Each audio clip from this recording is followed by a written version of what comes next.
너무 너무 작은 성취에서 그 놀라운 성취를, 놀라운 그 발견을 한 거예요. 이렇게 유추해서. 네. 다시 말하면 작은 성취가 중요해요. 작은 성취.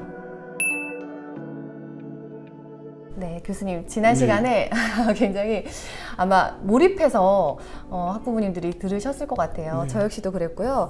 근데 이제 수학을 하면서 아이들이 사실 좀 관심이 처음부터 좀 있는 친구들도 있고 수학적 흥미를 좀 못 느끼는 친구들도 사실 있어요. 이런 친구들은 왜 이렇게 수학에 흥미를 느끼지 못하는 걸까요? 되게 궁금했거든요.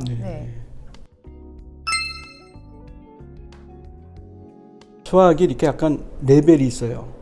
그러니까 다른 학문과 달리 약간 계단식 학문이거든요. 그러니까 이렇게 그 1단계, 2단계, 3단계, 4단계, 5단계 계단도 그렇잖아요. 이렇게 갑자기 우리가 7층을 한 발에 못 올라가잖아요. 이렇게 차곡차곡 올라가야 되잖아요. 수학은 마치 그렇게 돼 있어요. 그래서 그러니까 그 예를 들어서 1단계, 2단계가 개념이 약한 애들은 5단계 개념을 거기서 아무리 시간을 써도 이게 안 되게 돼 있어요. 첫 번째 제일 중요한 게 이 답답함을 버리라는 거거든요. 답답함. 그러니까 어떻게든지 수학을 이해하셔서 얘는 아주 계단에 못 올라갔구나. 이렇게 생각하는 게 가장 중요한 문제고. 그래서 그 레벨에 맞춰서 그 학생을 이제 그 눈높이에 정말 눈높이 그게 중요하잖아요. 눈높이에 맞춰야 돼 정말로. 그 다음에 또 하나 중요한 것이 예를 들어서 뉴턴은 갑자기 그 위대한 발견이 갑자기 나왔는지, 위대한 발견이 그 자체로 나왔나, 이렇게 정말 훌륭하게. 그게 나온 게 아니라 너무 너무 작은 성취에서 그 놀라운 성취를, 놀라운 그 발견을 한 거예요. 이렇게 유추해서. 다시 말하면 작은 성취가 중요해요. 작은 성취. 그래서 얘가 공부를 지금 못하고 있는데 갑자기 얘가 성적을 5점 올린다. 이런 성취보다는 정말 미묘한 성취. 그 성취가 모이는 것이 그 성취 안에 미래에 얘가 성공하는 모습이 들어있는 거예요. 아이들이 흥미를 느끼지 못하는 게 아니라 실제로는 모든 아이들이 흥미를 느낄 수 있는데 그 아래 단계부터 사실 아이 수준에 맞춰서 천천히 밟아가야 하지만 아이가 실제로 이걸 밟아오지 않는데 여기서부터 잘하길 바라니까 잘 안 되는 거잖아요. 그래서 그 부분을 좀 찬찬하게 밟아가는 거, 그리고 좀 부모 입장에서는 많이 말씀하신 것처럼 격려해주고 잘할 수 있도록 계속 해주고, 그리고 작은 성취들이 모여서 계속 이제 큰 성취로 이뤄가기 위해서 작게 계속 성취감을 맛보게 하는 거. 저는 이렇게 이해가 됐거든요. 맞나요? 네, 맞습니다. 어떤 한 학생의 성취도를 베낄 수가 없어요. 이게 또 중요한 얘기인데, 왜냐면 학생들은 다 다르고 우리가 보통 교육에서 하는 거는 성공 사례를 베낄 수 없다는 거거든요. 근데 우리는 흔히들 성공 사례가 있다 생각하고 그 성공 사례를 우리 애한테 적용하면 맞을 거라 생각해요. 물론 그 성공 사례가 있기까지가 그 한두 가지 종류로 그렇게 성공 사례가 될 수가 없다 생각해요. 그런 사례가 있으면 그건 엄청난 노하우거든요. 그건 전 세계가 알아야 될 노하우인데 저는 그런 노하우가 정말 있을까 생각해요. 그렇기 때문에 우리가 성공 사례를 베낄 수 있다. 그 어떤 애가 얘 공부 잘하네, 너 쟤 공부 잘하네, 너도 그렇게 하면 돼. 저는 그게 아니라 생각해요. 걔 수준에서 작은 성취를 이뤘을 때, 그 작은 성취들을 칭찬했을 때 얘가 자신감을 갖고, 그 작은 성취에서 자신감을 갖고 자기의 그런 가치를 느끼는 것이 정말 중요하고, 저는 이게 미래 사회에 가장 중요한 거라고 생각해요. 선수가 많이 돼 있어요. 알게 모르게. 제가 보니까. 또 이게 이 선수의 그 정도도 굉장히 차이가 심하더라고, 알고 보니까.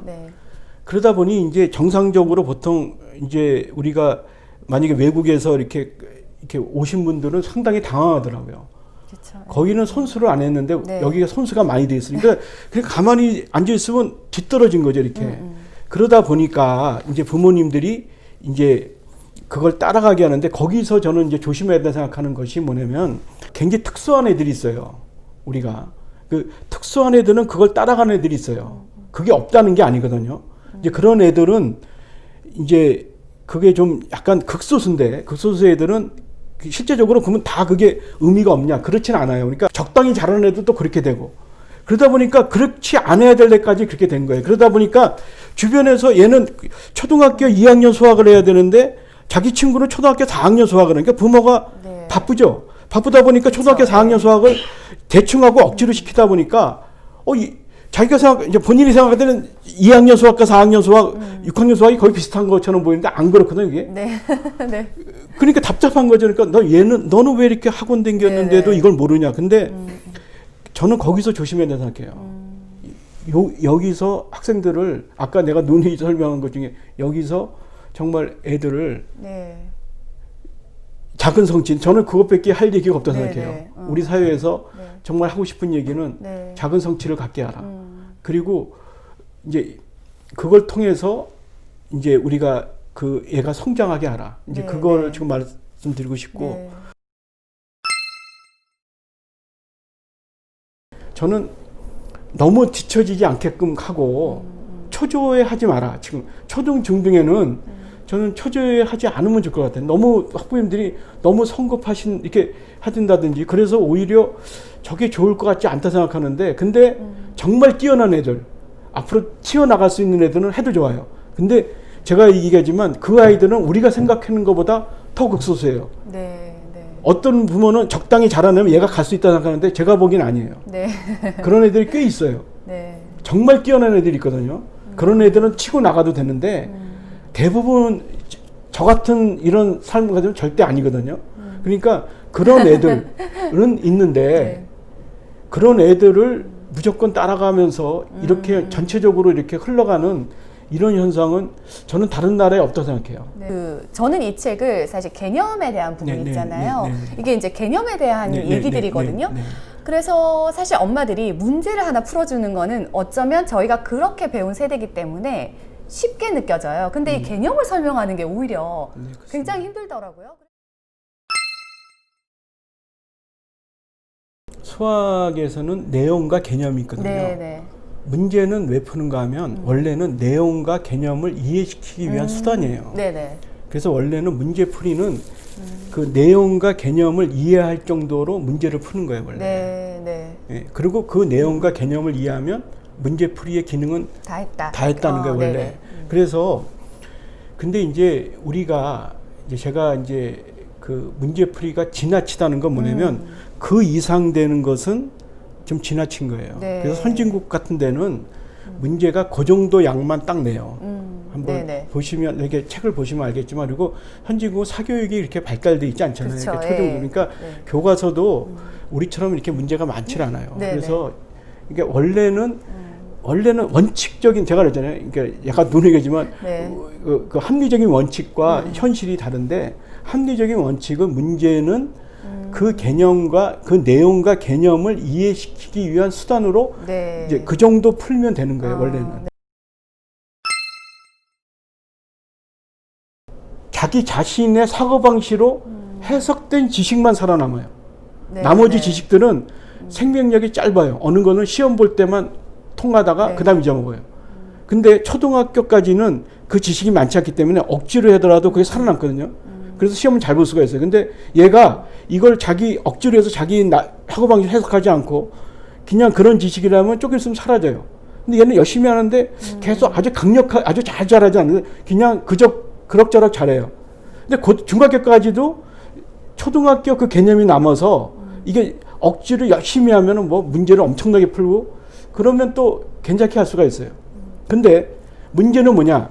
이 개념이 많으면 많아질수록 이제 하루아침에 하기 힘든 상황이 돼요. 이것이 이제 고등학교, 대학교 그 이후에 그런 어떤 수학적 능력이에요. 네. 그러니까 자기 자신의 사고방식으로 해석되지 않는 지식들은 생명력이 짧아요. 뭐 한 달이 될 수도 있고 일주일이 될 수 있고 자기 자신으로 해석된 지식들은 생명력이 오래돼요. 여기 나온 것들이 첫 만남이 될 수 있다고 생각해요. 네. 어떤 것이. 그 첫 만남이 저는 좋은 인상을 줬으면 좋겠다. 네. 좋은 그 첫 만남에 좋은 인상을 주기 위해서. 그래서 그 인상을 갖고 네네. 교실에 들어가면 그 첫 인상 때문에 교실 수업을 좀 좀 관심을 네, 갖게끔 그렇죠. 하는 게 네. 첫 번째 제 이 책의 목적이고, 두 번째는 약간 이제 약간 저는 공간이 중요하다고 생각하거든요. 그러니까 어떤 내용이 들어올 때 곧바로 문제 푸는 게보다는 약간 공간을 둬서 그 생각하는 그런 공간, 그 공간을 줘서 그 공간이 실제적으로는 저는 굉장히 중요하다고 생각해요. 네. 제가 이제 훌륭한 수학자들을 만나서 느끼는 것은 아, 나랑 차이가 어떤 저는 공간의 차이구나 이런 걸 느끼거든요. 그래서 저는 이제 곧바로 자기 이제 어떤 개념이 들어왔을 때 자기 나름의 어떤 그런 액션을 하기 전에 어떤 공간을 두는 그런 네네. 지점으로 이제 스토리를 쓰고, 스토리는 약간 공간을 주죠. 확장성을 줘서 네. 이제 그런 의미가 있고, 또 하나는 이제 그런 공간을 주는 태도. 그러니까 우리가 이렇게 공부를 하는 태도에서도 이게 좀 뭔가 자기 시간을 갖고 좀 네. 자기 나름의 시간으로 좀 들어가는 네네. 그 이제 스토리라는 건 좀 자기 그쵸. 나름대로 네. 이렇게 확장하면서 그쵸. 들어가는 네. 면이 있잖아요. 네. 그러니까 네. 그런 면을 이제 생각해서 네. 조금 이제 약간 이제 그런 의도로 쓴 거죠. 좀 도형을 어려워하는 친구들도 사실 있어요. 근데 저는 이제 남녀 쌍둥이라서 남자아이는 도형이 되게 쉽게 느끼고 그래요. 그래서 여자아이는 조금 어렵게 느껴서 왜 그렇지? 봤더니 어렸을 때 아이가 도형에 관련되는 거 있잖아요. 팽이를 하거나 레고를 하거나 종이접기를 하거나 전부 도형에 관련된 거를 그쵸. 남자아이는 굉장히 많이 하고 놀았더라고요. 그래서 이거 딱 보여주면서 했더니 금방 이해를 하는 거예요. 제가 이제 수를 시작해서 길을 갈 수도 있고 네. 도형을 선택해서 길을 갈 수도 있는데, 먼저 어떤 걸 먼저 할까 하다 도형을 했는데, 수는 도형을 아까 말씀하셨다시피 애들이 이렇게 보면 고기의 모양이 있잖아요. 그렇죠. 모양이 직관적으로 이렇게 있죠. 딱, 그러니까 뭐 지구의 모양. 네, 근데 도형은 어떻게 보면 스스로 존재하고 있잖아요. 아, 눈에 이제 보이는 우리가 거죠. 관찰자 입장으로 쓸 수가 있는데, 네. 저는 처음에 이거 스토리텔링을 하다 보니 관찰자 입장이 편하다 생각했어요. 네네. 근데 수는 이제 이게 추상이잖아요. 이라는 것은 없잖아요. 그쵸, 우리 마음속으로 들여다봐야 되는데, 네네. 요거는 조금 또 다른 얘기예요. 이게 관찰자 입장이 아니라 다른 입장으로 써야 되거든요. 그래서 이제 처음에 네네. 이제 다른 입장으로 먼저 갈까? 관찰자로 갈까 하다가 관찰자로 먼저 간 거예요. 그래서 그래서 이게 단순히 그것 때문에 도형을 쓴 거고. 근데 아까 자제분 이야기를 이제 듣다 보니 실제적으로 가만히 생각하면 도형, 이제 제가 약간 좀 수학적인 얘기를 잠깐 하셔서 지겹더라고요. 제가 이게 그림을 하나 그렸잖아요, 이렇게. 네네. 근데 이게 임의의 그림이에요. 그러니까 임의의 삼각형이지, 삼각형은 무수히 많잖아요. 그쵸. 그러면 이 삼각형이 180도다. 네. 내각의 합이 그건 요 삼각형이잖아요, 지금 내가. 그쵸. 예. 근데 알고 보면 모든 삼각형이거든요. 네. 그것은 뭐냐면 우리가 얘가 실제로 그 도형에서 관찰해서 이렇게 얻어낸 이런 성질들은 알게 모르게 수학을 한 거예요. 네. 거기서 관찰해서 이게 얻어내는 이런 지식들은 약간 실제적으로는 그 도형에서 갖고 있는 그런, 그러니까 우리 삼각형 180도 이제 그 모든 도형에서 갖고 있는 성질이거든요. 네. 그 성질 자체가 추상적이고 그것이 수학을 하는 거예요, 원래. 네.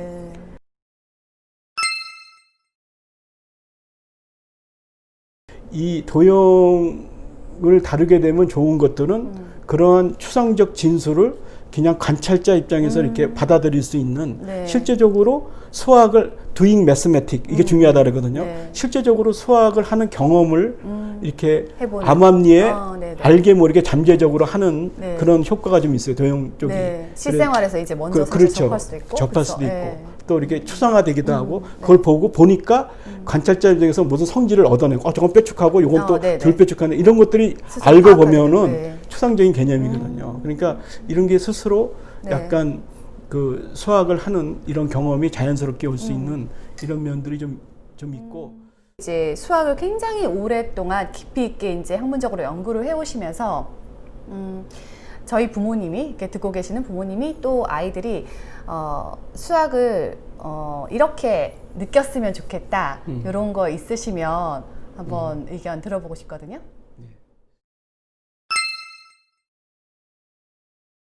이제 수학에 대한 이야기는 알고 보면 쉽지 않아요.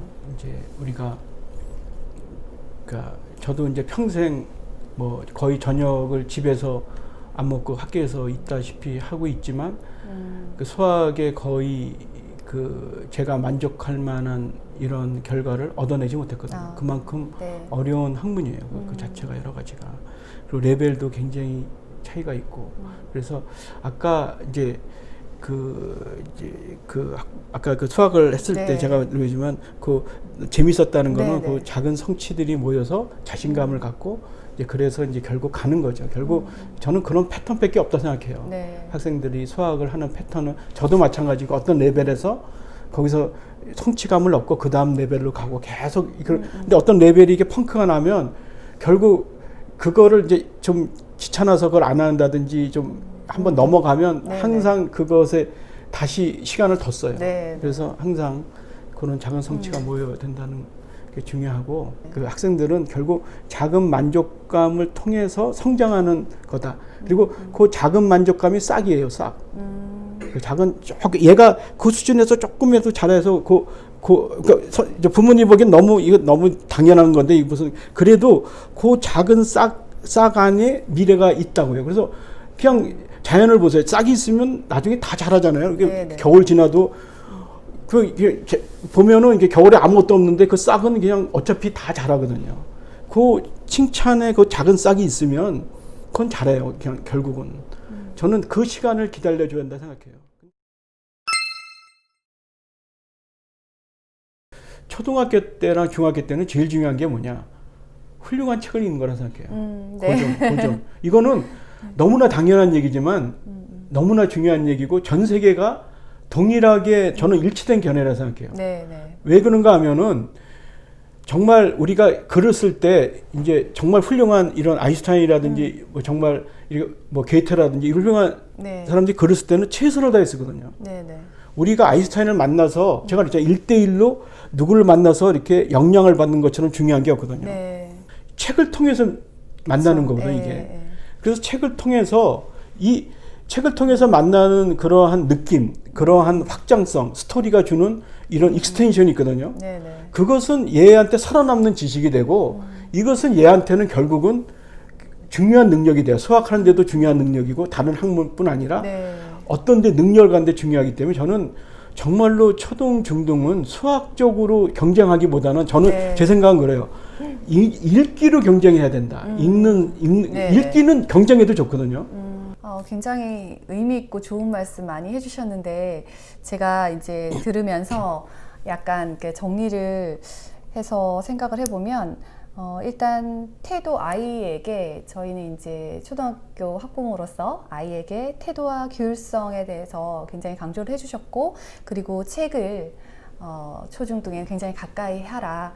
그리고 또 이제 수학의 가치는 의심하지 마라. 이렇게 정리가 되던데 예, 그렇게 하고 그리고 부모가 같이 이제 아이를 지지해주고 격려해주면서 아이의 싹을 틔워주라라고 저는 이해했어요. 사실 저는 아이가 초등학교 들어가면서 같이 공부를 다시 시작한 것 같아요. 책도 굉장히 많이 읽고 왜냐면 아이를 이제 가르치면서 약간 솔선수범해야 된다는 생각이 들더라고요. 예, 그런 부분이 있었고 그래서 교수님 말씀을 이제 저희가 이렇게 강의도 듣고 실제로 인터뷰도 하면서 더 깊이 있게 아이를 위해서 좀 더 멀리 내다보고 좀 지금은 참고 아이들을 좀 지지해주고 격려해주고 그리고 아이만의 이제 발전적인 모습을 저희가 그려가면서 좀 멀리 내다봐야 되지 않을까 그런 생각을 했습니다. 되게 멀리까지 와주셨고 그리고 굉장히 준비도 많이 해주시고 저는 좋은 말씀을 직접 이렇게 들으니까 되게 감동이었어요. 그래서 여러분들도 제가 느낀 느낌을 그대로 이렇게 받으셨으리라고 생각합니다. 오늘 긴 시간 도움 말씀 감사드립니다. 고맙습니다, 교수님. 네, 감사합니다. 네. 네.